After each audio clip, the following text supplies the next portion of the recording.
شاہ صاحب جی آج ہمارے دفتر میں شاہ صاحب تشریف لائے جناب.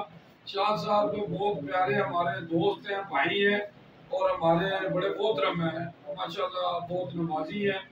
تو جناب عامر کو جو ہمارے دفتر کی روایت کے مطابق عامر کو قرآن پاک تحفہ دیں گے. قرآن پاک ایک ایسی کتاب ہے جو اللہ کے ہاں محفوظ ہے اور یہ قیامت تک اللہ نے اس کی قسم دی ہے کہ یہ محفوظ رہے گی اور ہم اس کو قرآن کو بدل نہیں سکتے. اگر ہم اس پر عمل کریں تو ہماری زندگیاں بدل سکتی ہیں. اللہ قرآن پاک میں فرماتا ہے انسان کو وہی ملے گا جو اس نے کوشش کی. آج ہماری بھی ایک کوشش ہے، اللہ قبول کرے کہ ہم قرآن پاک تحفہ دیتے ہیں.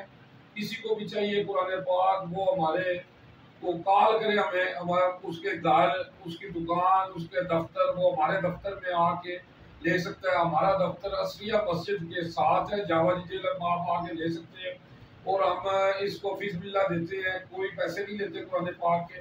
قرآن پاک ہم دے رہے ہیں ترجمے والا کہ لوگ ترجمے سے پڑھیں، کیونکہ اکثر چراغ کے نیچے اندھیرا ہے، لوگ قرآن پڑھتے ہیں پر ترجمے سے نہیں پڑھتے. تو قرآن پڑھنے کا ثواب تو مل رہا ہے، اس میں کوئی شک نہیں. اگر ہم ترجمے سے پڑھیں تو ہماری زندگیاں بدل سکتی ہیں، ہمیں پتہ چل سکتا ہے کہ اللہ نے ہمیں حکم کیا دیا ہے. تو جناب آئے جناب اسی سلسلے میں شاہ صاحب کو ہم قرآن پاک دیتے ہیں. جی السلام علیکم شاہ جی. قرآن پاک اسی تو ہم دے رہے ہیں اور سو طبیعت ٹھیک ہے تھوڑی مسئلہ مسائل ہو رہے ہیں تو سانو جناب اساڈا تسیں ایک وعدہ کرنا ہے کہ جناب آپ صلی اللہ علیہ وسلم فرماتے ہیں ابو ذر اگر صبح صبح تو قرآن کی آیت پڑھ کے سمجھ لوے نا تے 100 نفلاں دا ثواب ہے.